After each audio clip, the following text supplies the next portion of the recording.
Chilling tales for dark nights.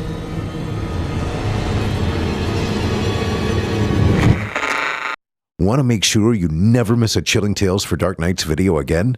Be sure to subscribe and hit that bell to turn on notifications. I found a letter from my stalker by MinisterOfOwls, performed by Otis Jiry. I found this note nailed onto a tree on my front lawn.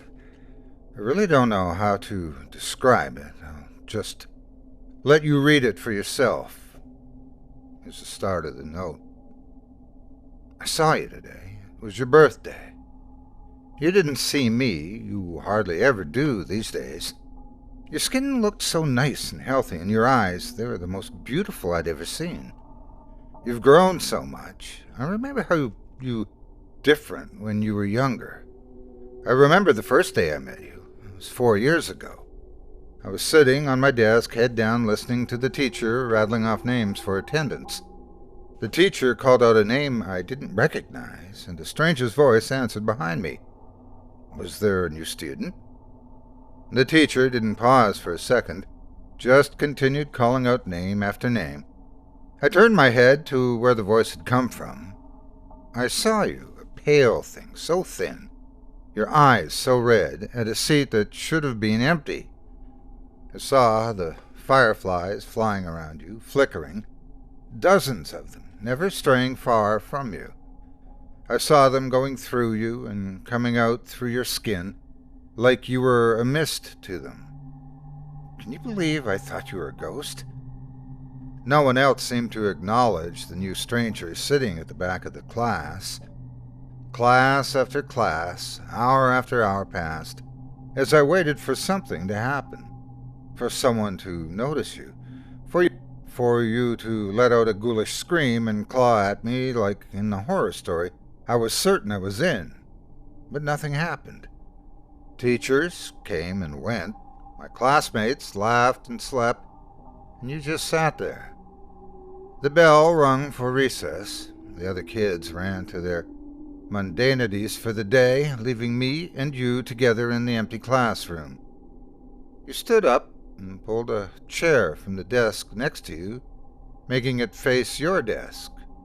You turned your head to me and spoke. Well, you're slow today. Come on, ask me your questions. I don't know why I didn't run away screaming at that moment. Probably would have turned out better for me in the long run, but let's not speculate. I guess at that point in my life I was pretty bloody lonely. I figured there was only a 50-50 chance you'd eat me, and the other 50 was that someone wanted to talk with me. Kid priorities don't make sense to me either these days. So I went along with the flow. Sat down on the chair you pulled for me and asked my question. What were you? You told me you didn't know. You said that once you were a child, just like me, with parents and friends. You used to go to the same schools as me. Then, one day, one ordinary day, when you were 10, you just woke up and you were like this, covered in fireflies, and no one could remember you the moment they concentrated on anything else. No one, not even your parents. You told me of how I'd noticed you every day, how I'd think of you until recess every day, how I'd come to you every day, how we would talk every day, how we would meet for the first time every day for the last 3 years, about how I'd forget the instant I walked out of the room, how everyone would forget you, how the fireflies would make, how, for the last 3 years, you'd be alone. The story was very hard to believe, so I didn't. I asked what reality prank show I was on. You looked, well, unimpressed and asked me to continue telling my story. I was caught off guard by the non sequitur. You said last time I was here, I was telling you a story, a horror story about a haunted house. As you detailed the story, goosebumps prickled my skin. It was a story I'd been making up in my head, a story I hadn't told anyone yet. At that moment, a million reactions were open to me, all simultaneously adequate and inadequate. But the only thing that seemed proper was to finish the story for you, so I did. Halfway through, you interrupted me to ask if my mother had recovered from her sickness yet. I had to shake my head, a bit ashamed at the fact that I shared this private matter to a stranger. The story ended a few minutes before recess. My next class was in another... You told me to go. Your steadiness took me back. You seemed so... accept your fate. Like you'd already gotten used to the idea of being forgotten forever. I was a kid back then. I wasn't a particularly smart kid, and I was probably on the onset of a crush.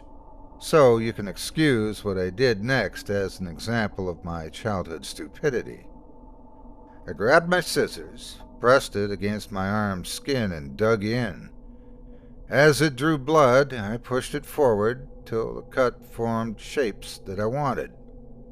Letter by letter, I carved your name onto my arm. Just so you, know, I don't regret that. Don't get me wrong, Kid Power might have made me do it, but it sure as hell didn't make the pain go away. It was one of the most painful experiences of my life. But even then, as a kid, I thought what was happening to you was unfair.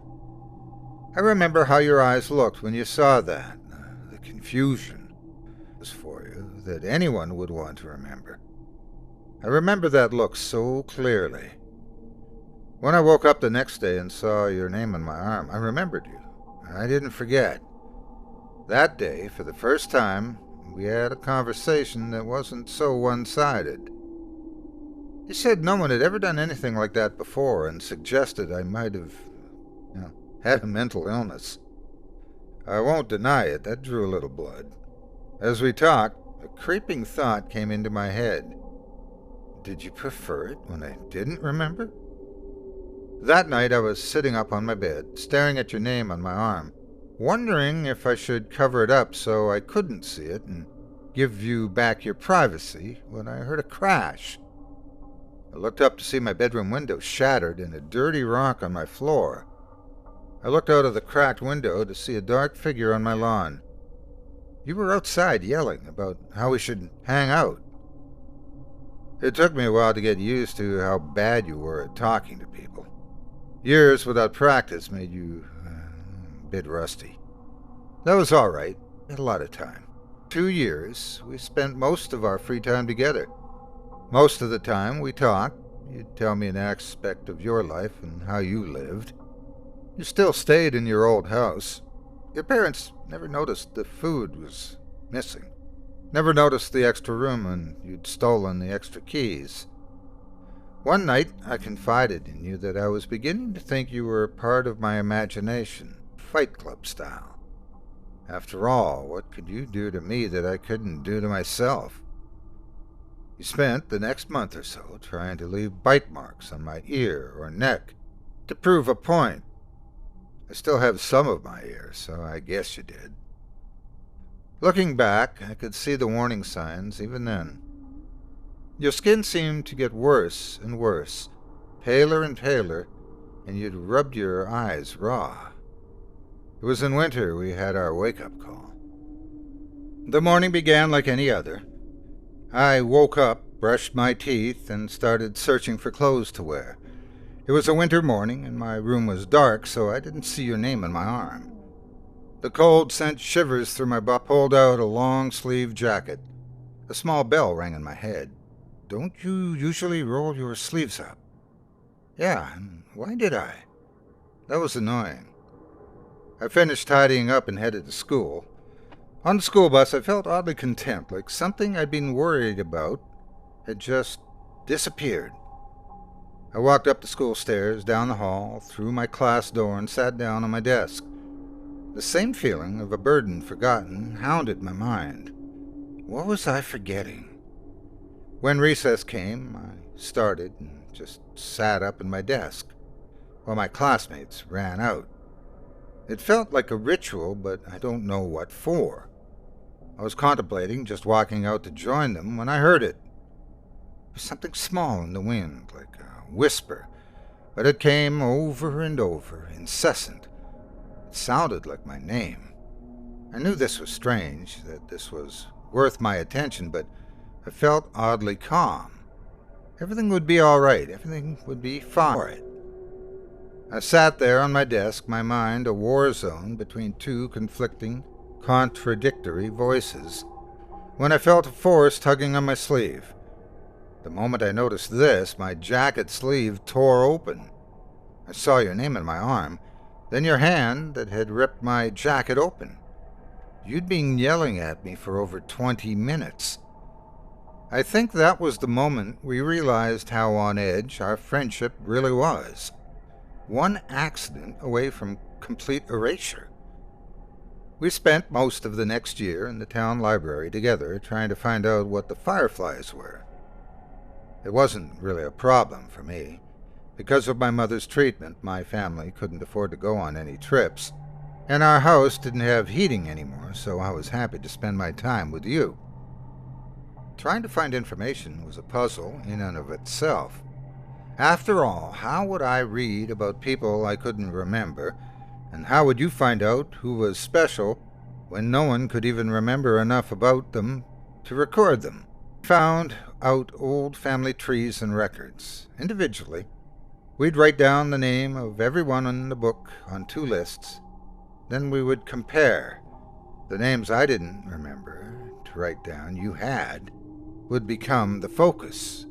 They were the names who were under the curse of the fireflies. We compiled a list of suspicious books, books we thought could help us, because they were written by or were about the people we were searching for. I read the books with the list of names side by side, reading it again for every page of the book. Our search would lead us to the first glimpse we got of what was really happening to you. It was late at night when you found the picture. I was a bit drowsy at that time, and almost about to nod off when I heard a sharp intake of breath. I turned to see you standing up, pointing at the screen. I didn't see anything. Well, anything noteworthy. On the screen was a picture of a clearing somewhere in the woods. You held up your piece of paper where you'd marked out 2 names. Susie Appleby Reagan, 13. Terry Appleby Reagan, 12. Siblings. For a moment, I saw the paper and the screen side by side. Side by side. And then I saw them. 2 figures emerging from the woods toward the camera. They were almost humanoid, but all 5 limbs stretched to nightmarish proportions. Blank white skin, pure albino, that looked more like tree bark than anything on a mammal.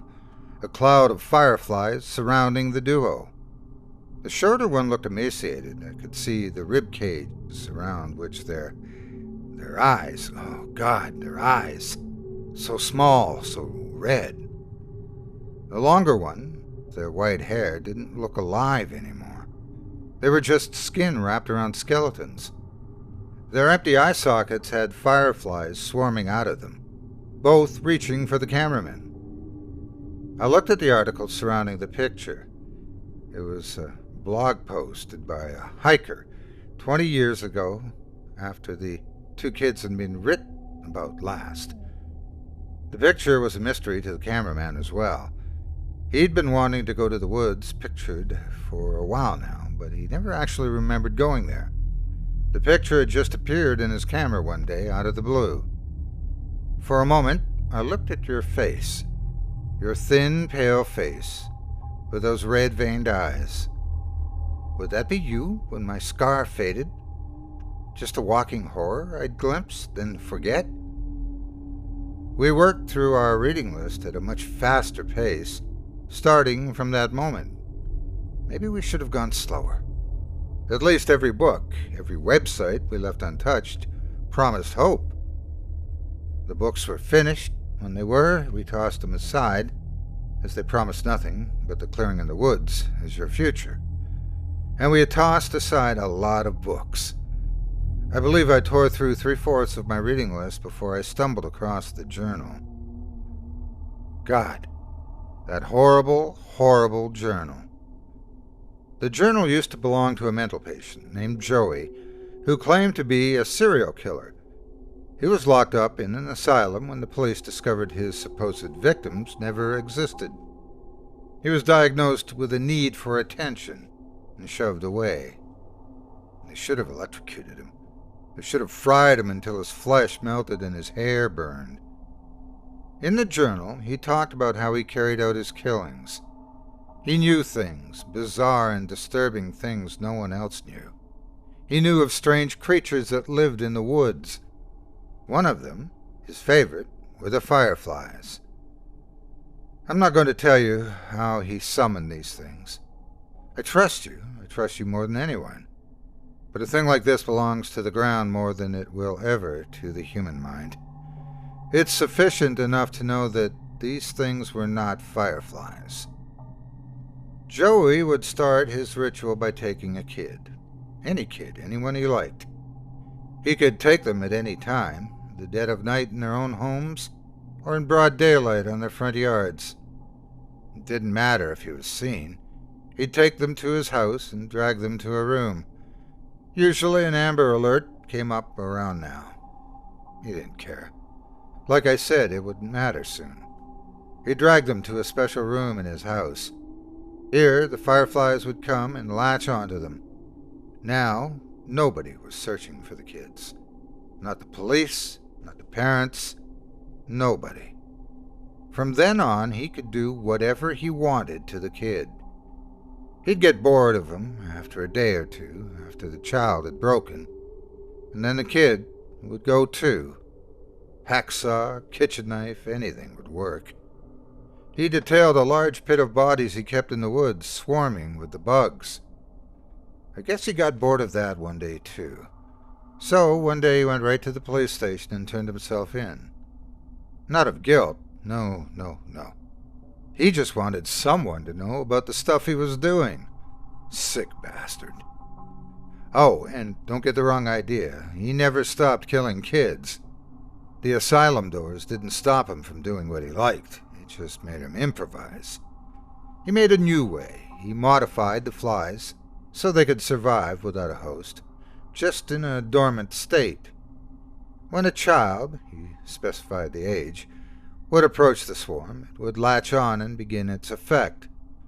Over the years, the child would warp horribly into the things he saw in the woods. I guess I could hate him in peace. I wish I could say the world owed him nothing, but that wouldn't be true. He detailed a way out. On the final page was an exact explanation on how to get rid of the fireflies. You must have seen something in my face. At that moment, you asked if I'd found anything. I said no and closed the book. A few minutes later, you shut down the computer. You picked up the last book and went through it yourself. When you reached the end cover, you tossed it aside. I asked, what should we do now? You said it was all right. I could go home. We'd talk about it in the morning. I stood up and walked past the shelves of books. I headed for the library entrance, but stopped right outside the door and waited. I waited until I heard the sniffling sounds. I sneaked back to our table, where you were quietly sobbing. You had your head in your hands. I sat back down as you raised your eyes to me. You said you wished you'd never met me. How happy you were when you had nothing to lose. How I ruined your life. You never really had gotten better at talking to people. That was the worst love confession I'd ever heard. I remember how we kissed that night.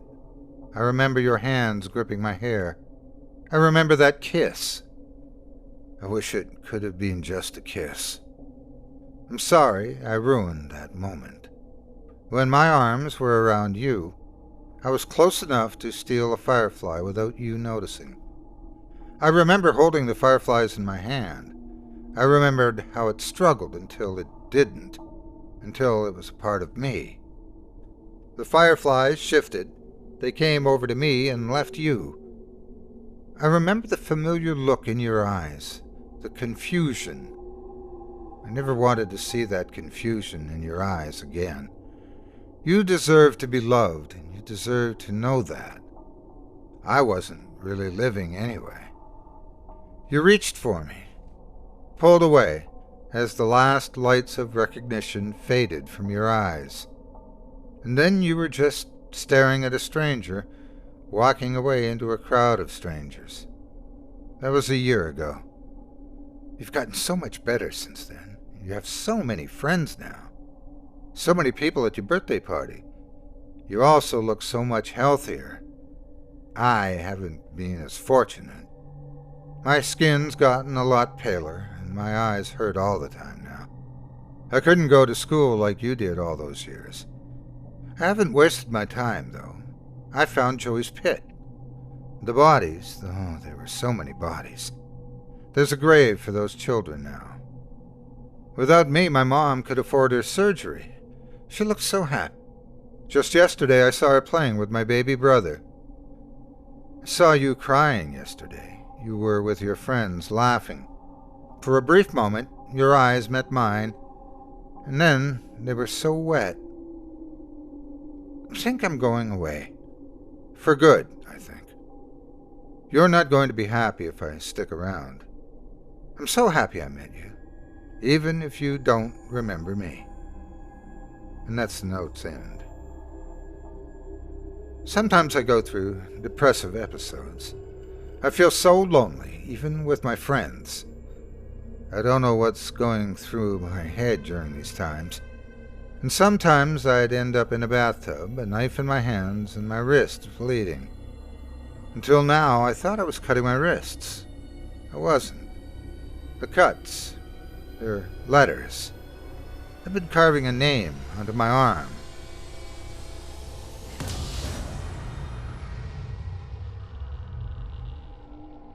The Disneyland Suicide Pact by Derek Walker. Performed by Otis Jiry.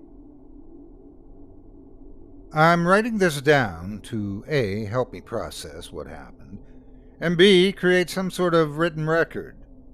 I'm a Disneyland employee, have been for 5 years.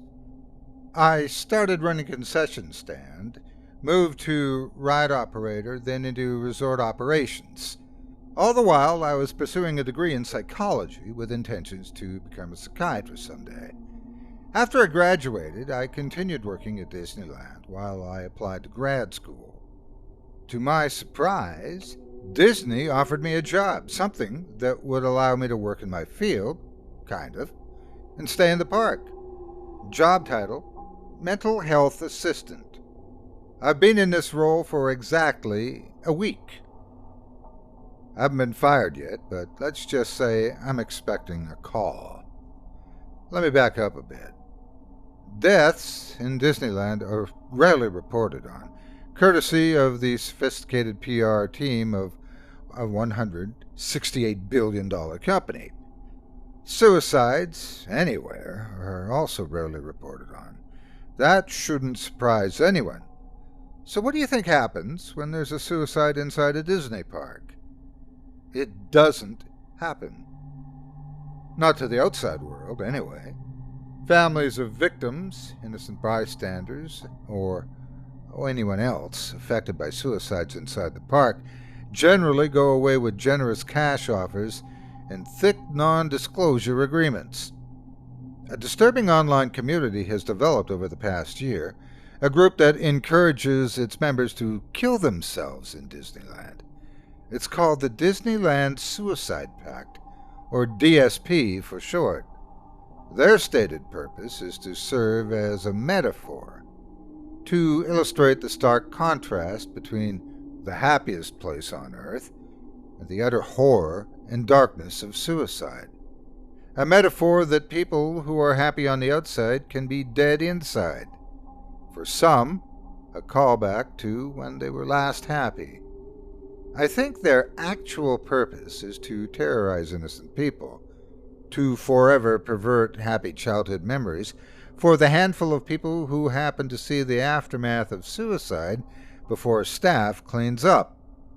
The suicides have become more frequent in recent months, leading Disney to create the mental health assistant role. They told me I was the ideal candidate, someone young and hip enough to speak the internet language of the DSP community, someone well-versed in the park itself, and someone with a psychology background, however meager that may be. In the 2 weeks preceding my job offer, 4 suicides happened in the park. Kelvin Goodwin took his fistful of pills, then got on the Star Tours ride. Died in the middle of it. Clifton Hedges pretended to fasten his seatbelt on the Guardians of the Galaxy Tower ride, finagled his way off the elevator near the top, and jumped 200 feet down the elevator shaft, dying instantly upon hitting the top of the ascending elevator cabin. Patrick Vrayhill climbed off a Pirates of the Caribbean boat and hid in the Pirates' Lair scene. He slit his throat and bled out. He wasn't found until the next morning. Jenny Davies scored an overnight stay in the highly coveted Princess Castle, only to jump to her death in the middle of the night. And I bet you've heard of none of these. They're not in the news. They're not on the list of incidents at Disneyland Park Wikipedia page. They're not on YouTube. They're nowhere. That's the power of Disney PR at work. I'd like to think Disney wants the trend to stop out of the goodness of their hearts, but let's be real. It's all about the bottom line. If the witnessing patrons or the victims' families talk too much, despite the non-disclosure agreements and cash settlements, it can have a lasting effect on park visits. A $168 billion company can keep a lot of people quiet, but how many? In my first couple of days on the job, I generated a fake online persona for Dave Carrot, a name I thought of while driving past a Wendy's founded by Dave Thomas. And then, looking down at my coffee cup, lid imprinted with Carrot, creating accounts on Facebook and a few others. Once it was believable enough, I applied for the Disneyland Suicide Pact's online community, appropriately named the Mouseketeers. I was accepted a day later. Just to be clear, you don't have to make the Suicide Pact in order to join the Mouseketeers. Anyone can join after a light vetting.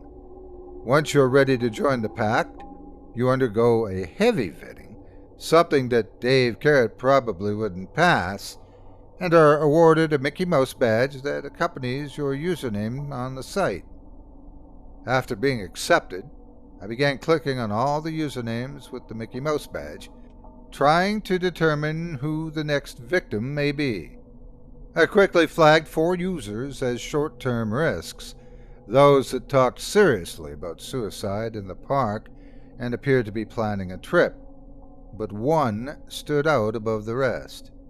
Her username was beauty_or_beast. Her profile picture showed a gentle girl with long blonde hair, probably 16 or 17 years old. She was very forthcoming about her life, detailing her reasons for suicide and why Disneyland is the ultimate venue. She mentioned the nostalgia of Haunted Mansion on 3 different occasions. I saw her and others talking extensively about Death Day a couple weeks earlier. Upon a bit more investigation, I discovered that Death Day referred to December 15th, the day Walt Disney died. December 15th was only a few days away.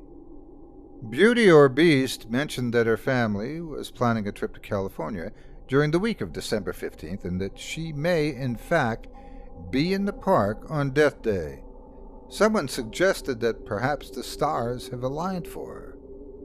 I private messaged her, asking what her plans were, saying that I may be in the park for Death Day. She messaged back quickly and said she wasn't sure, that she didn't want to ruin the day for her family. My heart broke. I asked if she'd do it in Haunted Mansion. She said she didn't know. Of course she did know. That and so much more. She told me her plan was to push for her family to go to the park on December 14th. Then she'd say she's meeting a friend and ditch her family just before park closing. Really, she'd hide in the park overnight, something that's much easier than people think, then kill herself right before park opening on Death Day. I knew that the online community was a toxic place for her, that if I could talk to her in person, I could help her. I told her to message me when she knew what her plans were, and that I might be there. She told me that she would. She said her name was Shay Kane. On the morning of December 14th, I messaged Shay to see what time she was getting to the park. She didn't respond. She had changed her profile pic to a photo of Walt Disney with blacked out eyes. I spent most of the day standing in the security control room watching the turnstile camera feeds. It's common for at-risk kids to change their appearance shortly before committing suicide, especially girls, so she must have slipped through unnoticed because I never saw her come in. I messaged her a few more times, telling her I was in town and that we should meet up or even meet in the park somewhere. She never responded. Before I went home that night, I showed Shay's picture to the overnight security staff and let them know to keep an eye out. I hardly slept that night. The next morning I headed to the park at 7 a.m., 2 hours before open. I gave printouts of Shay's picture to the morning security team, then walked to Haunted Mansion. Disney is very thorough in their security camera coverage of areas where patrons are, but not much behind the scenes. Disney speak for employee-only areas. That meant that I had to physically inspect every room of Haunted Mansion. After a fruitless hour of walking through eerily empty ride, I continued my search through the rest of New Orleans Square, then Frontierland. Nothing. About 20 minutes before park opening, I got a call from the security staff. They saw a fence similar to the picture I gave them walking around the backside of Haunted Mansion. I rushed to the back side. I barged into the employee side entrance, immediately started calling Shay's name. This was only a couple of minutes before park opening, so the ride was now running, music and sound effects and all. I moved through the haunted graveyard, the seance scene, the beheaded groom scene, all the while yelling "Shay" at the top of my lungs. I felt defeated. There were a million places she could have been hiding. Finally, I made it to the dining room scene. The ride moves along the mezzanine level of a 2-story dining room. The scenes feature a large, elegant dining table with gold-placed settings, all caked in cobwebs and dust. There's a tall fireplace, floral wall moldings, high-backed chairs, and ornamental windows. Holograms of ghosts dance around the room. Finally, I found her. She was standing on the mezzanine level, but over the railing about 15 feet from the tracks. She was holding a rope in her hands. Her hair was cut short. "Shay?" I climbed the railway and shimmied across the decorative mezzanine. I was worried the whole thing would collapse, since it was built for show, not to support actual people. She looked up to me. She'd been crying. "Who are you?" "I'm Rich," I said. "What are you doing here?" "Can we talk?" She held the rope up for me to see. Her eyes followed it to where it was tied around a fire riser behind us. I sat down next to her. "Tell me what's going on," I said. We sat in silence for about 2 minutes. I watched the ride cars roll by. Grim, grinning ghosts come out to socialize, playing in the background. They hadn't let people on the ride yet, which was a good thing. Eventually, she warmed up to me and began talking. She opened up about everything going on at school, at home, in her head. It became clear that she didn't want to kill herself. She had thought about it a lot, but when she became a part of the Disneyland Suicide Pact community and heard all the talk about Death Day, what happened to coincide with the planned family trip, she felt that it was her time. After about 20 minutes of talking, she paused and looked down. "There's something else," she said. "You can tell me anything. I'm not the only one." "The only one? What?" "Death Day. I'm not the only one that planned to kill myself on Death Day." A pit in my stomach grew. The room began spinning around me. I started thinking about my research into all those on the forums that had talked about Death Day. About how Shay was the only one that was for sure going to be in the park that day. Who else?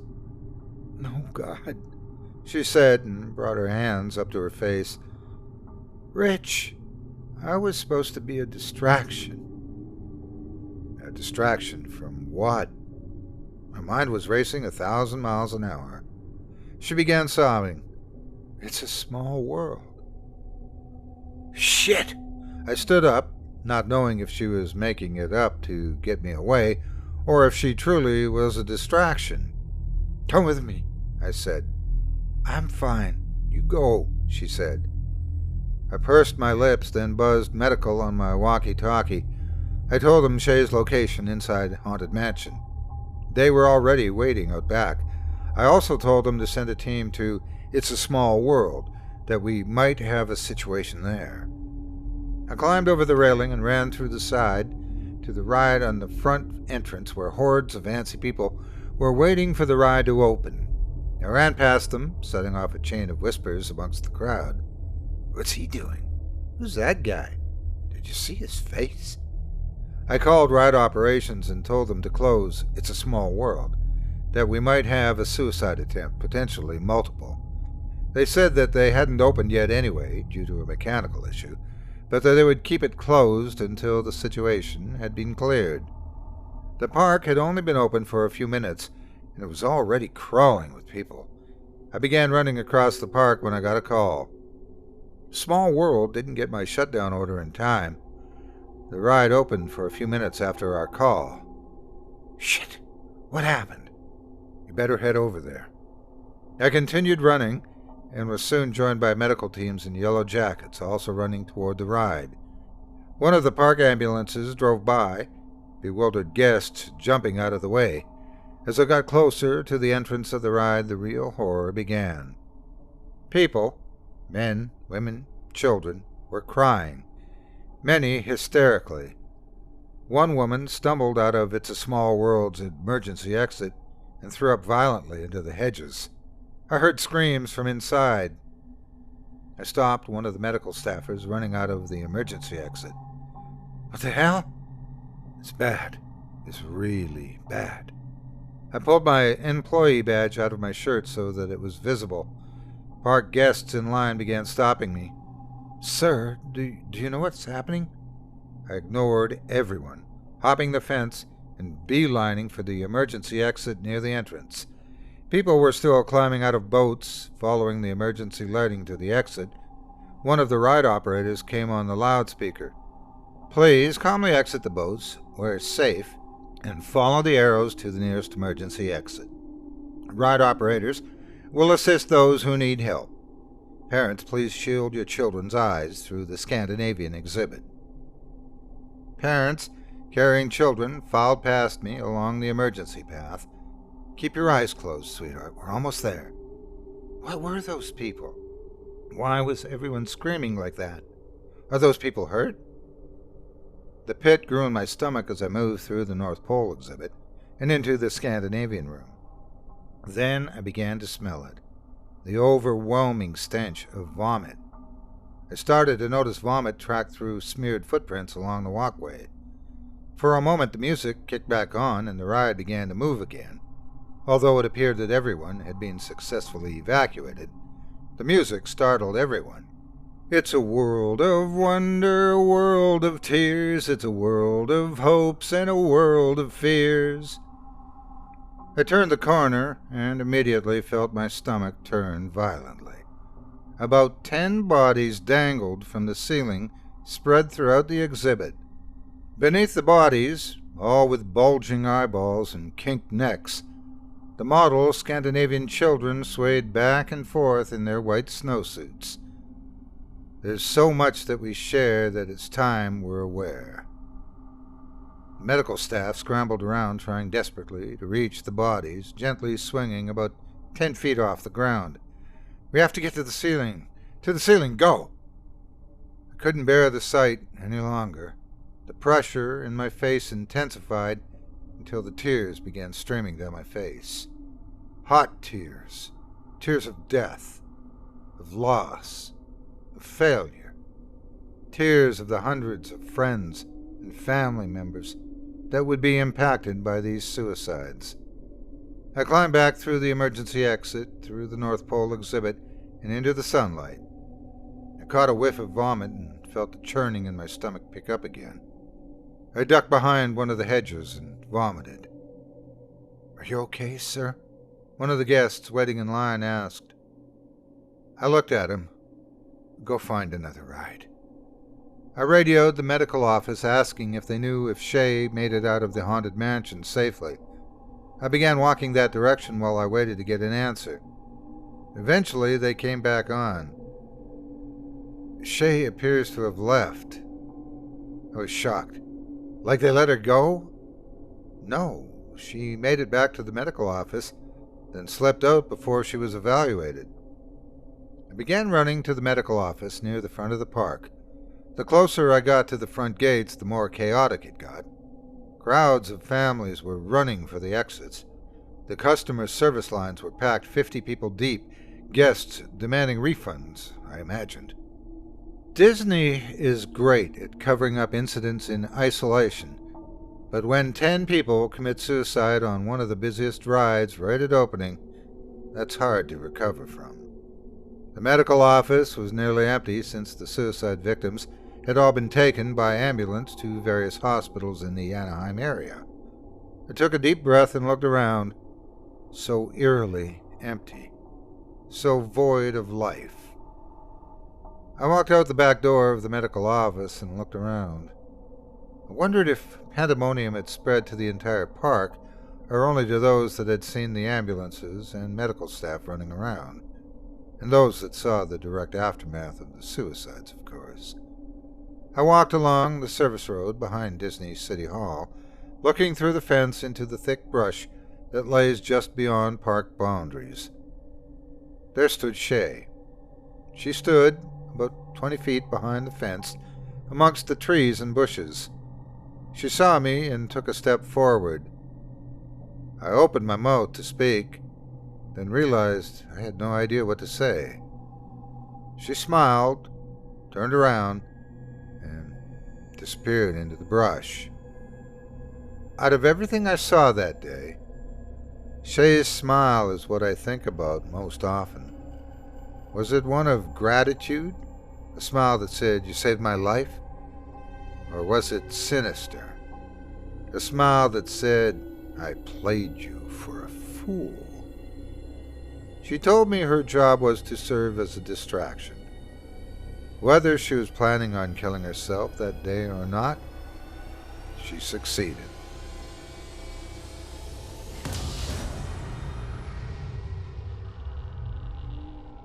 She's Waiting in the Reflection by Micah Edwards. Performed by Otis Jiry. I wasn't always alone. I used to have friends, 4 or 5 at least. Good friends, actual friends. The kind who matter to your life. I'm pretty sure I had 4. I don't think there were 5. I'm going to tell this story as it probably happened. Otherwise, it'll be full of I thinks and I guesses, and it must have beens. So just know that this is true as far as I can put the pieces together. There's a lot of guesswork and probably a bit of wishful thinking, but I've done my best. The 5 of us were hanging out one night a couple of months ago. Me, Mark, Bethany, Zoe, and Andrew. It was a game night, so we sat around with beers and snacks and casually insulted each other all night, all in good fun. It was comfortable, fun time with friends who go way back. We'd already weathered the storms that eroded the rest of the group. Moving, kids, whatever. Bethany had dated Mark for a while and dated me after that. In addition to Bethany, Mark had dated Andrew too, and Zoe for like a week. I was the only one of us Mark hadn't slept with, and it was a constant joke that he wanted to collect the whole set. We'd had plenty of hurt feelings in the past, is my point, but we'd come through it. We were all on easy good terms with each other. We loved each other. Andrew's the one who suggested the game. It was midnight or so, and no one was going home yet, but the card games had died down and we were all just lounging around. Curiosity killed the cat, he called it. He made a spreadsheet and put it up online, and we all got our phones out to edit it. We each put our name in, followed by the number 10. Andrew hadn't told us why yet, but with the name of the game, no one wanted to be the first to ask. Andrew just stared at us, expectantly, though, grinning, and finally Zoe broke down and asked him what the deal was. "It's simple," he said. "Last one on the sheet gets $20 from everyone else. $80 all told. Every time you look at the sheet to see the rankings, though, you've got to decrease your number by 1. When it gets to 0, you're out." "Well, I just won't look then," laughed Mark. Andrew smiled. 2 catches. No one ever has to tell you if you've won. So if you never look, we might all owe you $20 that you'll never know about. And also, everyone's allowed to lie. I could tell you you've won, or that I have, for that matter. If you want to find out for sure, you'll have to go look. "What's to stop me from just looking and not decreasing my number?" asked Mark. Andrew looked hurt. "Basic honesty?" "A sense of self-worth," I added. "Not ripping off your friends," offered Bethany, and Mark threw up his hands in surrender. All right, no cheating, got it." "Last rule," Andrew said. "Everyone puts a link to the sheet on the front page of their phone. That way we'll all have to think about it. Curiosity begins now. Remember, all you have to do to win is just don't look." "Oh, man, I just won," said Mark. "I don't know how you all looked so many times already, but you guys all owe me $20. We pelted him with popcorn. The first few days were easy. No one could possibly have been out so soon, so the urge to look was low. I would have forgotten about it entirely, except that every time I opened my phone, the little spreadsheet icon labeled Curiosity was sitting right there, waiting for me to click it. After a week, I cracked for the first time. I had to know how my friends were doing, with the temptation. And 10 was such a high number, it was hardly going to matter if it dropped by 1, anyway. If I wanted to, I could check it every week for 2 months and still be in the game. So I opened it. Bethy and I were the only ones still at 10, and of course I promptly changed my number to 9, joining Andrew and Zoe. Mark was down to 8 already, which fit. He was never the patient sort. I closed the window and sent a message to the group, to my friends, reading, "Mark, how'd you get down to 4 so soon?" My phone buzzed a minute later with a response. "Left my phone open. Cat walked on the keyboard, changed my number. Thanks for letting me know. Everyone else better log in and check the numbers too." I laughed. It would have been marginally more believable if Mark actually owned a cat. This started the lying in earnest, though. Not a day went by without one of us trying something to get the others to look. Sometimes it was by group message, but more often it was a direct communication. They ranged from the blatant, like Zoe's, "You must have a will of steel. Your score's double mine," to Andrew's subtle, "Mark's out. Want to help me trick Zoe into lowering her score next?" That one actually got me. I legitimately wasn't sure if Andrew was telling the truth or not, and we were almost to the end of the second week anyway, so I clicked Curiosity to find out, dropping my score to 8. If I had to bet before I signed in, I would have said Andrew was telling the truth. but Mark was still in there at 6, and Andrew was the only one of us left at 9. I resolved to up my game. Bethany and Mark made the next move a few days later, early into the 3rd week. Bethany sent the group a message. "Nice work with the creepy interface, Andrew." Mark responded a minute later with, "Yeah, I saw that over the weekend. Didn't know you could do that with spreadsheets." It was a setup, an obvious setup. But what if it wasn't? What if there really was something cool to see and I was missing out? I wouldn't put it past Andrew to add something as a lure. I resisted it for a full day, then broke down and opened the spreadsheet. We were into the 3rd week anyway, so I was still basically on track. As I suspected, there was nothing there but our names and numbers, and I grudgingly dropped mine to a 7. As I was looking over the other numbers, Andrew still at 9, Mark all the way down to 3, Bethany and Zoe both at 6, I spotted something, though. It was subtle, hidden in the background, and I had to angle my phone around to catch the light just right before I got a good look at it. Somehow, Andrew set it up so that it looked like there was a creepy, black-eyed woman standing over my shoulder in my reflection in the phone. When I tilted the phone, she moved with the image, just like she was actually in the room. It was so convincing. I even looked behind me to make sure, but there was obviously nothing there. I exited the spreadsheet and looked at my reflection in the phone. Nothing. I clicked Curiosity again, reloading the sheet, and as I did, she reappeared. I examined her more carefully this time, impressed with the detail and reality of the picture. She occupied a specific place in the room, and I could walk all around her. She never moved, but when I got close, I could see the faint rise and fall of her chest as she breathed. Her eyes were solid black from corner to corner, and when I peered closely at her slight smile, through parted lips I could see that behind her teeth was more blackness, as if she were hollow inside. I waved my arm through the space she should have occupied if she were really in the room, but of course hit nothing. In the reflection, though, I saw the slightest flicker, as if she had ducked aside and returned impossibly fast. Her unwavering stare was starting to creep me out, so I reduced my number to 6 and closed the spreadsheet again, watching her vanish. Okay, that was seriously cool. I texted the group. "Don't know how you did that, Andrew, but it was entirely worth the 2 points I just spent." Fine. I'll bite," Zoe responded, followed only a minute later by, "Creepy AF. Jesus, Andrew." "Ha ha. Very funny," wrote Andrew. "Dude, just take a bow. That's nice work," I texted. "Yeah, gotta know how you did that," added Bethany. "Are you guys serious?" "Drop the game for a second and tell me," came Andrew's reply. "No game drop, but you're welcome to spend a point to go find out," mocked Mark. Things were quiet for almost an hour after that, before Andrew's next message.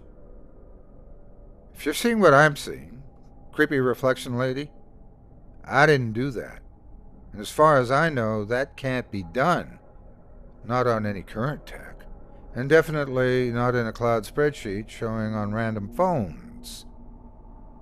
I got a private message from Zoe. "You think he's serious?" "Can't be," I wrote back, but I frowned as I wrote it. I really couldn't figure out any way that he could have created an image like that, and more to the point, I couldn't think of why he'd deny it if he did. It wasn't helping him win curiosity, and freaking us all out wasn't Andrew's style.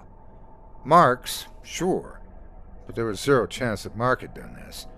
We'd have to show him how to add the icon to his phone when he started the game. Programming was not his forte.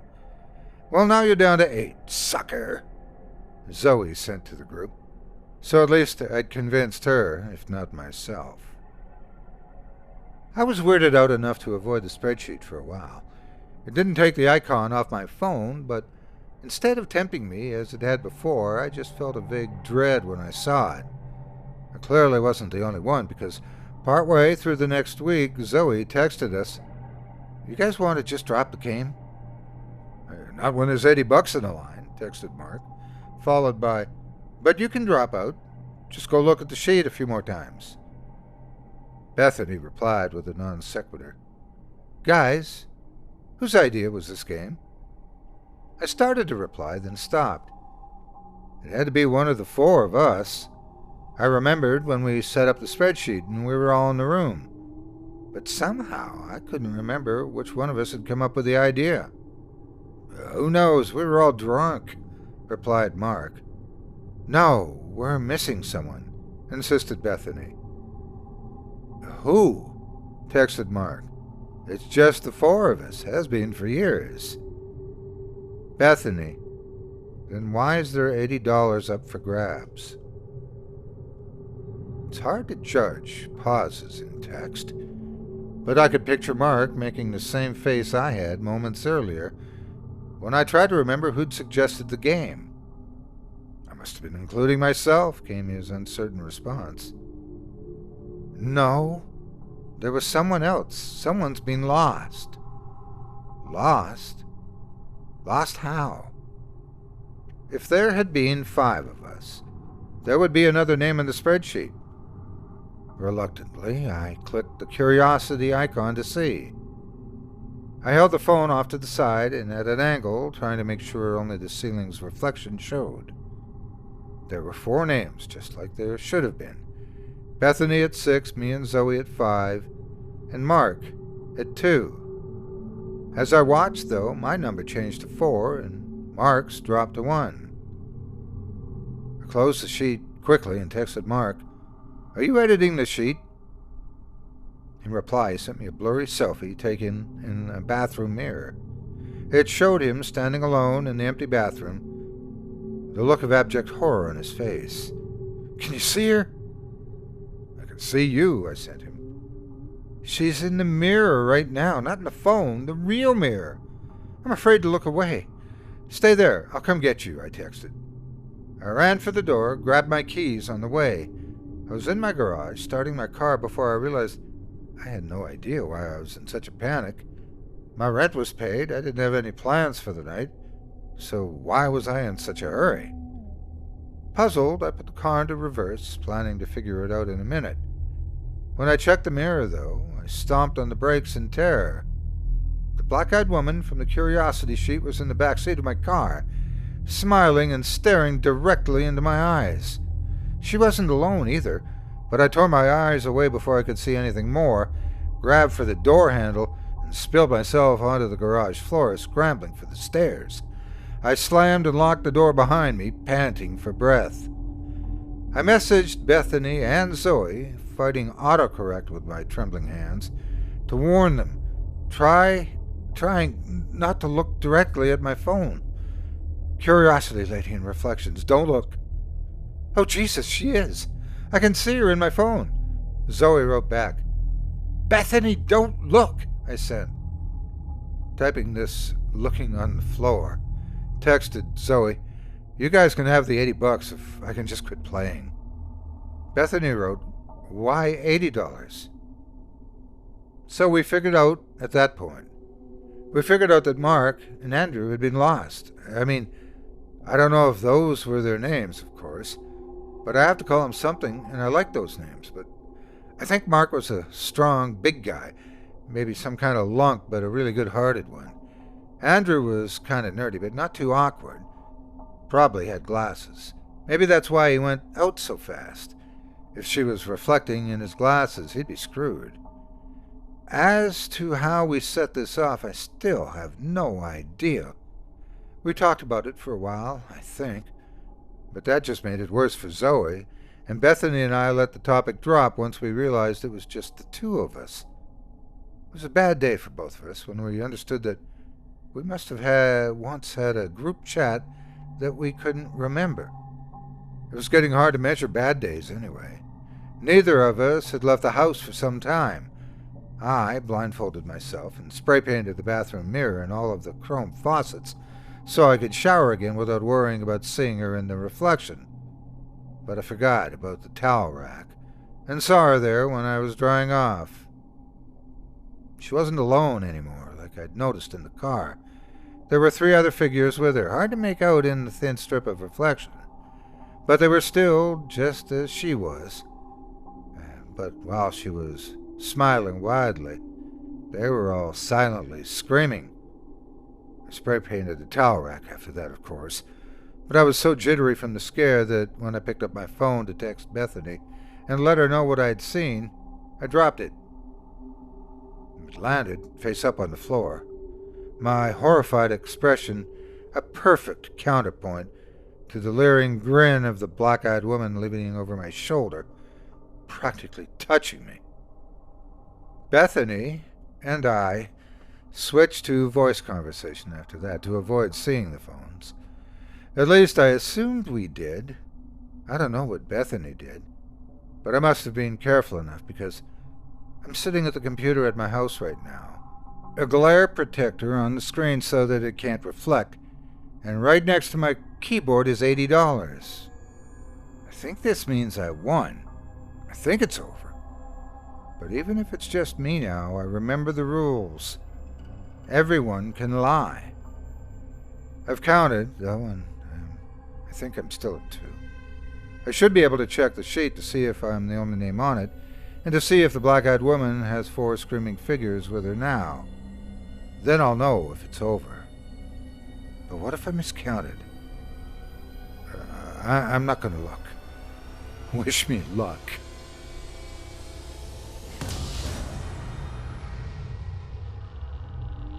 The Cottage by Christina Durner. Performed by Otis Jiry. October 1st, 1957, Callie purchased the small cottage overlooking Cimmerian Bluff. She's quite alone in the world. Having just lost both her parents in a head-on collision 3 months ago, she felt it was time to make a life for herself, to move to a new town where no one knew her, a town where she wouldn't be accosted daily by the well-meaning people who offered their sincerest sympathies, despite the fact that they had never bothered to acknowledge that she even existed before the accident. She had no other family. She had no friends. The only things that truly belonged to her were her dog, Hodge, her new job as a page at the town's library, and the broken-down little cottage that she purchased on a whim. Turning the cottage into her personal sanctuary would be a grand task, but the inheritance that she'd acquired would make that possible. From the looks of the exterior, it appeared to be a shell-like ruin, but having gone inside, she realized that with some initiative and a little elbow grease, she could fix it up in no time. A diamond in the rough, she kept telling herself. Once I clean it up and have the water turned on, Hodge and I can move right in.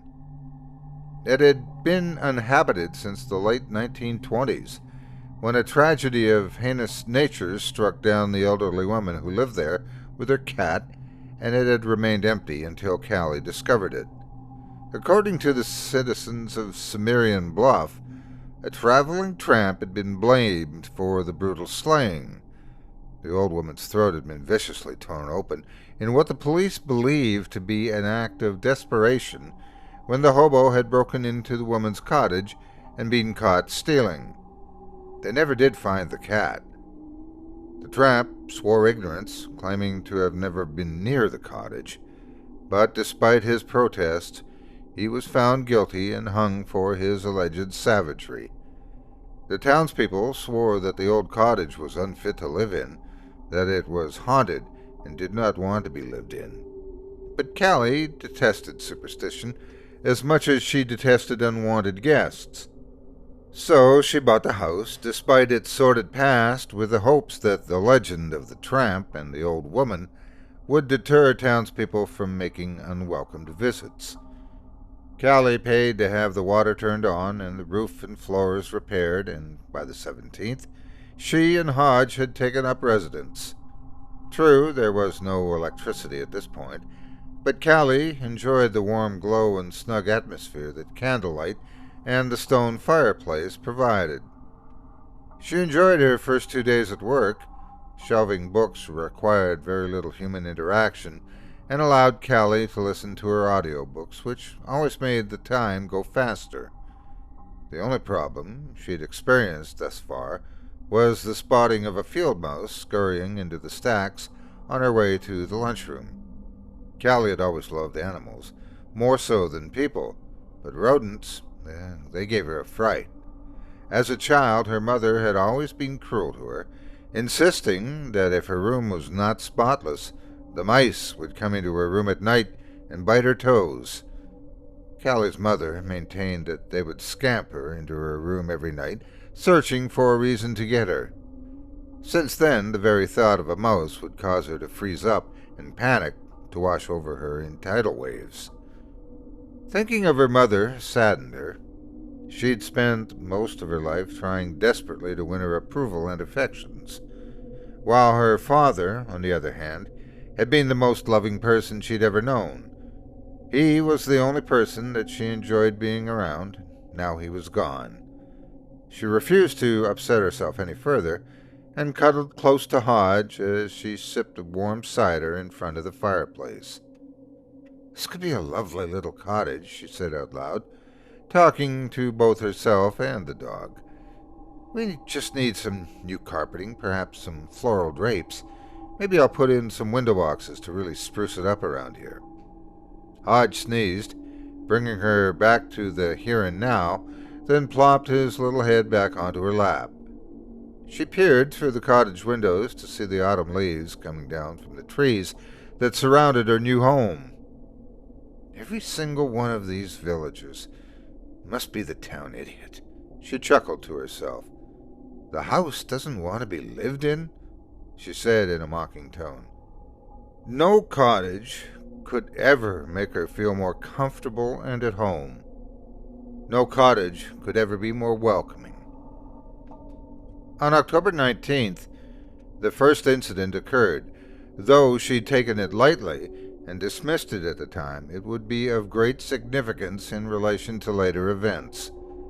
Lying in bed that night, somewhere between half-dreaming and half-waking worlds, Callie heard the familiar scratch of claws on the bedroom door. Since he'd been trained as a puppy, Hodge used this as his means of communicating that it was time for her to take him out.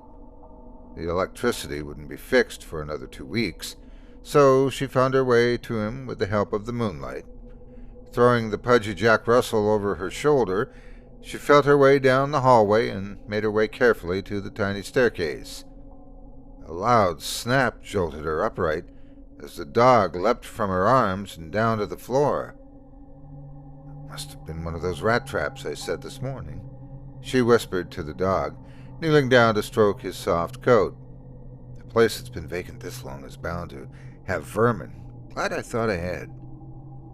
The thought of a rat in her beloved dwelling made her feel nauseous.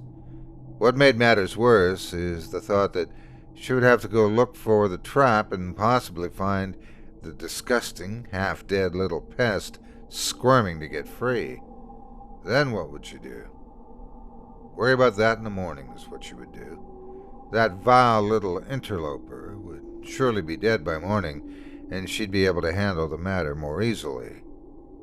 The following morning, she discovered an enormous rat dead inside the trap. "Thank God," she thought to herself. Hodge growled at the grotesque corpse until Callie mustered up enough courage to pick up the trap and throw it out in the garbage bin. It had been the size of a small trout and left her shaking as she ran back into the house to get as far away from it as she could. She set another trap that evening, hoping that they wouldn't hear any more loud snaps in the middle of the night. Living in a house that was supposedly haunted did not bother Callie in the least, but living in a house that was infested with rats was enough to make her skin crawl. Remembering her mother, she wore her shoes to bed that night. Several nights passed, and each morning Callie had discovered dead rats in the traps that had been placed. She phoned an exterminator while she was at the library, but was disappointed to learn that he would be unable to make it to the cottage for another 3 days. No matter, Callie would not allow those disgusting varmints to scare her out of her own house. not when it had become the biggest part of her new life. Around midnight, Callie had heard Hodge's telltale signal scratching at her bedroom door. It was a moonless night, and she had forgotten to bring a candle into the room with her. As she crawled out of bed, feeling her way through the darkness, she could just make out the shape sitting in front of the door. She lifted him onto her shoulder and started carefully toward the stairs. His weight bore down on her, heavier than normal. "Whoa, buddy, you're getting heavy. Guess we better cut back on the milk bones, huh?" Callie stroked his coat lovingly. Something was wrong. It felt harsh, coarse, grimy. "Hodge," she managed to mutter through trembling lips. She turned her head to look at him. What she saw glowering back at her sent ice through her veins. Frozen in place, Callie saw two beady red eyes and whiskers that unmistakably belonged to a rat. But this rat was larger than any she'd ever seen. It was slightly bigger than Hodge. Where was poor Hodge? As she felt its naked, sinewy tail thumping against her chest and bare arms, she could smell the scent of blood, mingled with the rat's own musty stench. Its whiskers brushed against her cheek, leaving streaks of blood in its wake, as it inched its gnarling snout closer to her neck. What was it going to do to her? It had already eaten Hodge. Why was it perched on her shoulder so calmly, almost calculatedly? Her mother's words popped into her mind. "Scampering," she said. "They scamper in looking for a reason to bite." But this rat had not scampered. It had waited calmly, as if it were waiting for Callie to figure something out. Suddenly, the pieces of the puzzle started to come together. It had not occurred to her because her own mother had been so disconnected from her. She did not wish to protect Callie from anything. But her mother did not follow the laws of nature. This monstrous rodent that lay heavy upon her, however, did. "It's their mother." The voice inside her rang out. "She's the mother of the rats I've caught in the traps." Callie didn't know if it was the rat's reaction to the fear that seemed to pulsate from her body, or if it somehow realized that she'd figured out why it was there. But before Callie could find the strength within her to try to fight it, the mother rat sank its grisly, needle-like teeth into her throat. As she fell to the floor, the last things she saw were those piercing red eyes and the blood-soaked muzzle dripping all over the beautiful new flooring of her beloved cottage. The next morning, the police found her lifeless body at the top of the small staircase. They concluded that a prowler must have attacked her and frightened out into the night. After all, whoever it had been didn't bother to use the door to escape. The downstairs window had been smashed to pieces, and none of the wild animals in the area were big enough to do that kind of damage. They'd tried to warn her before she purchased the cottage. The place was haunted. It did not want to be lived in. The old lady found that out, and sadly, Callie found out too. "Oh, but that's just a silly old legend," the real estate agent said with a half-hearted giggle. Something cooked up by the local busybodies because they had nothing better to do back then. I eyed her suspiciously.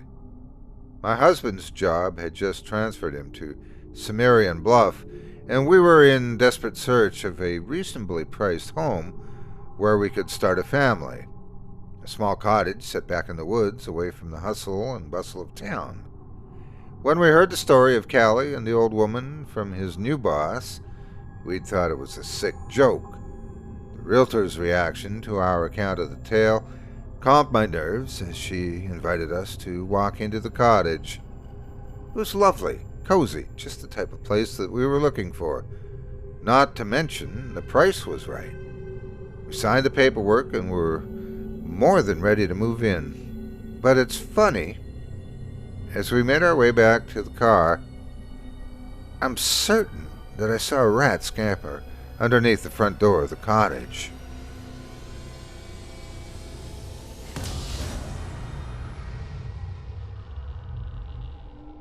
A Cabin in the Swamp by J.D. Lucien, performed by Otis Jiry. My brother and I bought the camp in Des Allemands for a song. It was an old trapper's cabin set back down the bayou, well off the main lake, back in the swamp. It had no electricity, no water, no modern appliances, and needed some work. A while back, an old man who owned it couldn't manage the taxes and was run off. We only had to pay a small fee and what he owed, which really didn't amount to much. At the time, we thought it was a real steal. The paperwork was finished on a Wednesday, and my brother and I met in Lafayette to sign everything. We loaded the bateau on Friday afternoon after work and left the lunch about supper time for the weekend. It was hot, Louisiana hot, and even as the sun dipped to touch the treetops, the heat was merciless. A lee turned the bateau north and opened her up. The wind in my face was cooking me thoroughly, and I could feel my skin crisping in the sunset. I looked back at my brother in the stern, his hand on the throttle of the old Evinrude as it purred and pushed us up the lake. He is our father's complexion, and was as dark and tanned as aged cypress. I'm more like pine, our mother's color, and he had been after me about sunscreen from the moment we'd left the truck. A heron leapt from its perch at the sound of the motor, and I dipped my fingers in the passing water. It was black as good coffee, but for the curls of pale foam, impenetrable to the eye. Gators, plentiful in the Alamo, and this evening was no exception as they cruised the lily pads and marsh grass for supper. A. Lee was keeping to the right-hand side, and every now and then the brown and green of the swamp was broken by the surprising white of an egret. I took a deep breath. The air was full of the odor of life and decay, of the living and the dead. Maybe half an hour later, we sighted the surveyor's tape that marked our path. He turned the bateau up into the bayou, barely slowing his hand sure. Nearly instantly, the cypress and Spanish moss cut the sun, leaving us in the humid shade. A gator slipped into the water from its place on the muddy bank among the palmettos. It churned the grass, but by the time we were past, there was no sign of the water of its going. I turned back to my brother and smiled. He raised an excited hand, thumb up. We reached the cabin maybe an hour before full dark, and A. Lee slid the bateau against its weathered piling so I could tie us off. A rickety ladder allowed us to climb to the porch, built high to keep the inevitable tidal surge of the hurricanes from washing the house away. The Evinrude puttered and died in the chorus of tree frogs, and insects swept in to fill the absence. Spiders' webs were stretched from piling to piling, full of shrimp nets with writhing bugs. "Get your ass up there, Joseph," my brother was laughing. "We ain't got all day." I grabbed the spare rope. A particularly fat spider scurried away from my hand as I gripped the rung. I watched it disappear into a wide crack between two beams. "God damn, but you're slow." My brother was impatient at the best of times. I climbed to the porch, letting down a line to see A. Lee so that he could pass up our gear. It was all easy enough, except for the full cooler of ice and water, and my brother and I struggled mightily to get that up. A. Lee's head was just visible above the deck as I pulled the key from around my neck and unlocked the new padlock with which we had latched the door last week. "You gonna open the door or what?" he said. I could hear the excitement in his voice. Quiet down, old man. Don't make me put you in your place. If you have a brother, you know how the banter goes. I watched him step up onto the deck and dust his hands on his pants. Oh, I'd like to see that, he laughed, opening the lid of the cooler and tossing me an icy bottle of water. I pushed the door open and stepped into the sweltering heat of the cabin.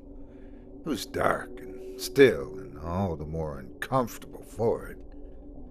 The cabin wasn't big, 20 by 20 or thereabout, but it had a largest table and a few serviceable wooden chairs, a bunk, and a wood-burning stove. It smelled musty. It smelled like it had been closed for a long time. It smelled like the family vault in Abbeville. I shook this thought off and took a long swallow of water. I could feel the cold coil itself through my guts. A few skeeters had already found their way through the open door and were buzzing round my head despite the lacquered coating of deep woods off. We need to get on that screen pronto. A. Lee nodded and swallowed. Damn, but it's hot, he yelled from the porch. I returned to the deck and grabbed my work belt. He unrolled the screen as I opened the windows and called out the numbers on my tape measure. Haley cut the screen to size and held it while I hammered a few staples in to fasten it flush with the wood. My eyes stung from sweat, and I rubbed my wet forearm across my face in a dubious effort to dry them. I turned to drop my belt on the table just as a filthy white cat walked through the door. Its hair was matted in clumps, dirty with only God knew what. It eyed my brother and me, its lips curling back slightly to expose its teeth. A. Lee stomped his foot, feigning a leap. The cat hissed and stood its ground. I tried to edge around, putting myself opposite the cat and the door. I hoped to flush the cat out onto the porch, but it had other ideas and rushed past me into the cabin. Where the hell did you go? My brother asked. I turned again. The cabin, a single room, table, chairs, bunk, and stove, but no cat. There must be a hole somewhere, I said. Yeah, maybe behind the stove, my brother said, crossing the room to inspect it. With the windows open, there was enough light to see, but the shadows were deep enough to hide a cat. Flashlight? On the porch, I unzipped my pack and found my headlamp. I tossed it to A. Lee and watched as he searched behind the stove. I heard him shake the stovepipe, heard its firm contact with the wall. He shook his head. Nothing. He drew the beam of the headlamp over the bunk and corner in which it lay. The wall was good there, too. Yeah, screw it, Dan, he said. The cat's gone. Good enough, he replied. The sun was down by the time we had our stuff in the cabin. A. Lee lit the propane lantern and set it on the table. I used my pocket knife to cut the tops off nearly empty water bottles, scooped some ice from the cooler into a makeshift glasses, and poured a few fingers of Crown Royal into each. A. Lee smiled, took a sip, smiled again, and took my hand. Woo-hoo! We got ourselves a camp, brother. His eyes twinkled in the lamplight. We dusted off two of the chairs and set 'em side by side near the table. There's no sense putting the cap back on the bottle, at least not this early in the evening. We sliced cheese and dried sausage, sipped whiskey, and retold the misadventures of our youth. Outside, the frogs were singing their hearts out. The bottle was about half full when our conversation turned to the trapper. I wonder what happened to that old guy.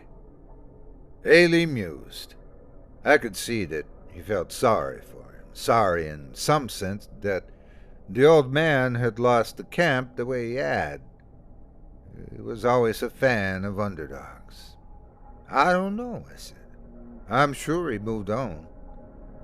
Lee freshened his drink. You know what was strange?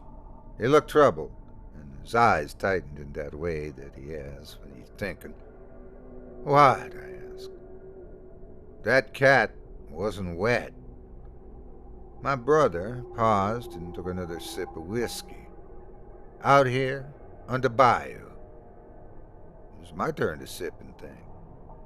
Maybe it lives in the cypress, jumps from tree to tree. Maybe, he said. You wishing on a colander? I asked, smiling past my cup. We both knew what that meant. Down here, the loup-garou is the boogeyman that keeps kids up at night. Supposedly, it's a bit obsessive-compulsive and stops to count all the little holes before it can enter a house at night. The more superstitious have been known to hang a colander or a cheese grater by the door for just this reason. Suddenly, Ailey laughed. Ain't scared of nothing, he said, twisting his voice into his best imitation of a Marksville hillbilly we used to know. I joined him, jumping to my feet. Nothing, I yelled. Just then, the hiss of a cat strangled our laughter. It was a long, sharp sound that carried through the walls of the cabin, and something in that tone of that angry wail was almost human. The swamp creatures felt it too, and the frogs went silent. Neither of us said a thing for a few seconds. The cat? Lee nodded. Yeah, I think so. Damn. Damn's right, he said, setting his drink on the table. Beads of condensation rolled down the side of the plastic and under the table. I wish we had a .22, I said. My brother nodded and mimed shooting. Pop, pop! A breeze rose and stirred the palmetto leaves into their characteristic growl. The air was thick with humidity, and Lee's shirt sagged with damp. Mine was much the same. I ran the side of my plastic cup across my forehead, and the whiskied ice numbed my skin in a few seconds. God bless the man who invented the cooler. The frogs' voices rose in chorus again, supported by the low growl of the corrugated leaves. Whiskey? I asked. Lee lifted his cup, and I sloshed in a few swallows. He took a sip and sighed. Oh, we got ourselves a camp, he said. Another quarter a bottle, a crown later. I threw a sleeping bag over the bunk. Lee pulled a chair over to the bed and secured a skeeter net from one of the exposed roof beams. We'd want that, even with the windows screened, until we could do something about the door. We peeled our clothes off and stretched them across the backs of our chairs. Damn, he's hot, I said. I took a handful of ice from the cooler and mopped my face with it, relishing the momentary cool. My brother grunted in affirmation. Rethinking the generator? Now I am. I flopped onto the bunk bed next to him. Now I am. My dreams were troubled as I baked and turned like a rotisserie chicken. By morning I was well done. I heard Lee rise at dawn as I drowsed in half-sleep. Screw you, he laughed, shoving the bunk with his foot and startling me awake. What? You know what, asshole? No, really, I said, wiping my eyes and yawning. I sat up. The table, he said. What about it? His mouth twisted for a second and his eyes narrowed. Come see, he said. I rolled out the bunk, found my feet, and joined him. In the center of the table, cut into the boards in rough letters, were 2 words. Get out. My pocket knife was open. stuck point first, just like above the T. "You telling me you didn't do this?" my brother said, looking me in the eye. I could tell by his tone that he wasn't kidding around. I shook my head. "No." Haley nodded and pulled my knife from the wood, folded it closed, and handed it to me. "Don't leave it out again," he said. I was spooked. My brother was spooked. Hell, who wouldn't have been? Folks down here are more trucked with the weird. Simple fact. From voodoo to hoodoo, from loup-garou to treacher, we immersed in the strange. Some tread water, some dip their feet in hell, a few dive in deep. But it's like the heat south of I-10. Ain't no way getting away from it. Maybe that's why we, spooked or not, wordlessly gathered out rods and tackle, our off and sunscreen, fished a few nearly frozen Starbucks cans espressos out of the cooler, and started the bateau into the path of swamp that never really became ours that Wednesday when Ailey and I signed our names in bold blue ink at the realtor's office in Lafayette. The cypress knees rose from the black water like the lower teeth of some great monster. Here and there, small lagoons of lily and still black water broke the swamp. Ailey cut the evinrude at the most promising and sent a sparkling white rooster tail in a long, slow arc to land next to Stump with a soft plop. Within seconds he had a strike, and seconds later a fat sacolet was wriggling at the bottom of the bateau. The sun sent fingers through the cypress that fell on the water, the lilies, and us.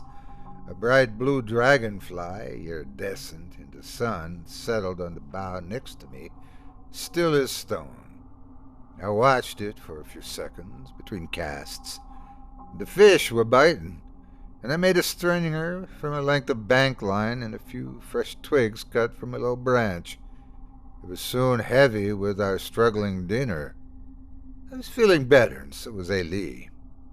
"Oh, we got a mess of fish," I said. Ailey smiled. "You want to clean them here or back at the camp?" Fresh fish cuts in the water wouldn't hurt the fishing any, so I decided to do it now. Out came the pocket knives and out went the scales. Bellies were split, entrails pulled, and Ailey, always meticulous, scraped the back of their cavities to remove any sign of bitter innards. As we worked, we rinsed our catch into swamp water, and every so often a flash of silver white told me that a cannibal was feasting just below the surface. My brother fired up the motor, spun us neatly around, and brought us back to the camp. I took a stringer of fish and climbed the ladder. My head was just even with the planks of the deck when I saw it.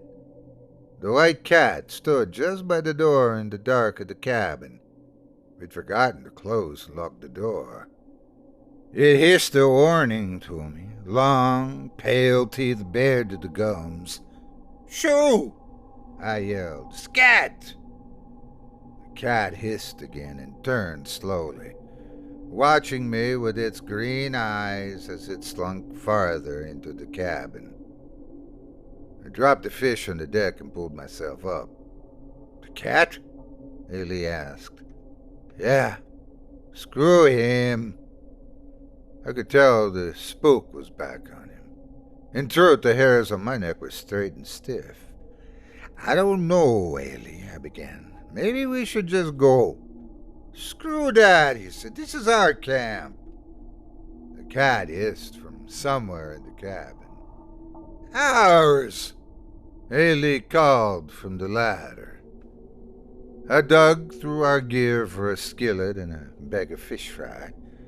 From the porch, I watched my brother unscrew the lantern from the propane tank and replace it with a small camp stove. "Joseph, you going to get help or what?" he asked. His mind was set, and like an anchor, kept me falling back further into the spook. It took an effort, but I made my legs move and managed to cross the threshold. I was picking the last bits of flesh from the bones when Ailey poured the whiskey. I nibbled the tail, fried hard and crisp, and took a long, slow slip of cold crown. "Ailey," I said. "Yeah? We gotta do something." "We ain't gotta do nothing but have a good time," he said. He touched his plastic to mine, as he expected, the fine ring of crystal. "Drink up, and I'll pour another." "Maybe we should talk to Richard," I said, saying his name like we do. "Richard. He knows about things like this." "Nobody knows about things like this. Hell, this ain't even a thing. Just some damn cat in an old cabin." Neither of us mentioned the table. It wouldn't bear mentioning, if you know what I mean.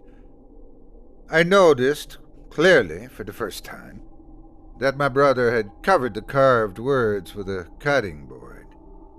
Ailey sensed my fear. "It's just a cat in a cabin, Joseph. Drink up." I did, emptying my cup in slow swallows. Ailey poured more whiskey over the ice. "We may have to make a run for more crown," he said, forcing a laugh. "Don't want to run dry." He sloshed the last few fingers in the bottle for emphasis, then caught my eye. "Our camp," he said. "Ours." The hair on my arms prickled, and despite the heat, I shivered. Behind my brother, a dark shadow hung suspended from a ceiling beam. A man on a rope, his feet swinging inches from the floor. "What?" Ailey asked. "What's up?" I could feel the blood leave my face and pointed. Ailey turned and the shadow was gone, but it hadn't been my imagination. I was sure of it. The rope. I knew it was a rope. A hanged man. The trapper. "Ailey," I said, my words a whisper. "Screw that," he said, taking another long sip of whiskey. "And screw you." He wasn't talking to me. My brother's a stubborn man, and he will have his way come hell or high water. We did indeed make a run for more crown. Down the bayou again, Spanish moss dancing in the wind. Clouds were building, and the sky was a blue-gray tinged with black and purple. The lake was already rough, and the wind was teasing the waves into small crests. "The storm's coming," I said, as we pushed off the pier. My brother nodded. We needed to get up the lake in a hurry, or risk swamping, and he opened the throttle, and the Evinrude roared into action. This time I sat in the stern near him to avoid most of the spray, and we took turns sipping from the bottle, swallowing whiskey like it was medicine, which I suppose in a way it was. It was grim revelry, and our mood was as dark as the sky. "Our camp," Ailey had said. "Ours." Didn't feel like that, though. Blue ink in Landry's realty or not. By the time we reached the shelter of the bayou, the lake was nigh impassable for a small boat. But here, the close trees and swamp sheltered the water, and though the cypress were cutting a rug above us, the bayou's black water was as still as a grave. Ailey raced the storm, and the swamp whipped past. There was an excitement to it, an obvious, fearful energy crackling before the storm. Lightning pealed overhead, and the sky opened up, spilling rain in great drenching sheets. The cabin came into view as we rounded a last bend, and my brother waited to release the throttle. Sliding between pilings and under the camp, I batted webs away with that terrible feeling you get when you just know a spider's on you when the silk's in your face. Lee was having none of it and seized the piling, bringing the bateau to a stop. I felt stupid and childish. I stopped fighting the spiders and tied us off. We'd bought some more ice for the cooler at Lucky's, and Lee threw the bags over his shoulder and climbed the ladder without a word. I grabbed a bottle and followed him up. We both paused after I unlocked the door, rain streaming down our faces, shirts plastered to our skin with water. My brother broke our paralysis, giving the old wood a push with his foot. I looked, and I'm sure he did too, though he made an effort at nonchalance. The cabin was as we had left it. I could breathe. In we went, the wind now howling in the trees. The rain beat the roof in a steady drumming, revealing copious leaks. Lee had the lantern going shortly. The cloud-dimmed sky wasn't giving much light. I cracked the ice on the floor a few times to break it up, tore the bags open and spilled it loudly into the cooler. My brother scooped our plastic cups full and poured a hefty measure of Crown into each of them.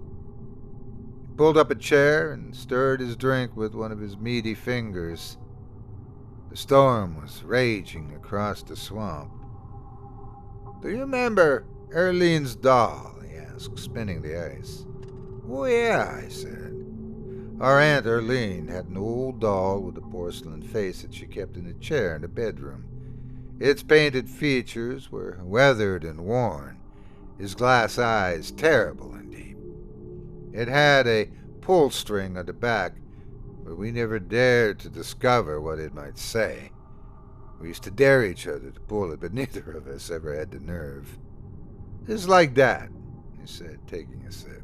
"Just like that." "What do you mean?" "The cabin. It's spooky, but it ain't gonna hurt us none." I considered that as I swallowed a mouthful of Crown. We never pulled that string, but here we were, pulling on something that felt far worse. "I suppose," I said. But Lee's my older brother, even as a grown man, if he said so. I had faith, old school, kneeling on pine plank faith. "This is our camp," he said, tapping the table for emphasis, "and I aim to enjoy it. Our camp." I needed to piss something fierce, which is not a good sign when whiskey is being your only beverage. I made my way to the half-open door and, wet as I already was, stepped onto the deck to pee off the edge. Our camp. Lightning flashed brightly against the dark sky, and the thunder hurt my ears and sent my head pounding. I turned to see Lee. That lightning had been close. What I saw froze my mouth, and it was as if my heart struggled against a firm grip, one crippled, sideways thumping beat at a time. There was a man behind him, on the other side of the table, an old man in raggedy clothes. He had long white hair, but what struck me most was the coiled noose around his neck and the dangling rope lost beneath the shadows of the table. The trapper. His camp. I tried to call out, but my mouth opened and no sound slipped out. "Get out!" roared the old man, his voice like a storm wind. The door slammed shut loud as the thunderclap had been. Lee was inside his camp. I felt a cold hand on my neck, and I was falling 15 feet into the bayou. I hit flat and hard, felt the slap of the warm water, felt the embrace of its black arms, sinking. I tried to kick, but something had me, something cold as the ice in our cooler. It was pulling me down and down, deeper into the muddy water. I was going to die right there, right then. But then I thought of Ailey, in the cabin, his cabin, behind that closed door. I couldn't leave him, not like that, not in his cabin. I kicked viciously and worked my arms like mad. Whatever it was let me go, and I rocketed to the surface, my head breaking water in the rain. A few strokes had me to the ladder, and I pulled myself onto the lowest rung and climbed for all I was worth. I'm not a small man, and I hit the door like a hurricane. It held. I backed up and hit it again. It resisted for an instant, then swung open, spilling me onto the floor. Lightning flashed. The propane lamp was dead. Ailey was on the floor. I grabbed my brother by his leg and heaved him across the floor to the deck. In the dim stormlight, cypress whipping in the wind, I looked down at my brother's open eyes and dead, pale face. He can't be dead. He can't be dead. He can't be dead. He can't be dead. Lee! I yelled over the storm. Lee! I slapped him hard. He choked and sputtered and drew a loud, halting breath. Joseph? He asked. Yeah, it's Joseph. I cradled his head in my arms. I got you, brother. He had to close his eyes from the rain. Joseph! I slung Ailey across my shoulder and tried to stand. My legs burnt with the effort, and my bad knee gave a sickening pop. But I got to my feet and staggered to the ladder. I'm not sure how I managed to get us both down, but I did. I led my brother into the bateau as gently as I could, untied us, and got the Evinrude going. It sputtered to life, and I gave it gas. I bounced the bow off a pile and got us cleared, and launched us out into the rain. I swung the tiller hard and had the motor roaring, thunder pealing into the bayou toward the lake. I risked one look back. I wish I hadn't. There in the doorway was the trapper, his rope whipping in the storm like a lash. His mouth was moving, though I couldn't hear him over the engine. I knew what he said. Get out! We spent a long, wet night in the swamp. I ran us aground under the thickest set stand of cypress I could find, but I knew we couldn't risk the lake in this weather. The rain and the wind beat the swamp all night, but at least it kept the worst of the skeeters at bay. Ailey soon regained his senses, roused almost as if from sleep, and sat up in the bateau. Joseph? Yelly, it's all right, we good. It seemed to satisfy him. We sat there in the dark, huddled in the bateau till first light. Needless to say, we didn't go back to the camp. When it was light enough to see, I started up the Evinrude and took us to the launch. It was a long, silent drive home. We never been back to the camp, his camp. I don't expect we will. You can believe whatever you want, that I was drunk and fell from the porch, that my imagination conjured the trapper, that a gust of wind shut the door and that lightning struck a bit too close to Ailey that night. But I know what I believe. I know what's true. On paper, we still own that cabin. By law, it's ours. But it's not. It will never be. It's his. And it will be till the whole thing slips beneath that thick black water and is washed away in a storm. Maybe even after that. Chilling tales for dark nights.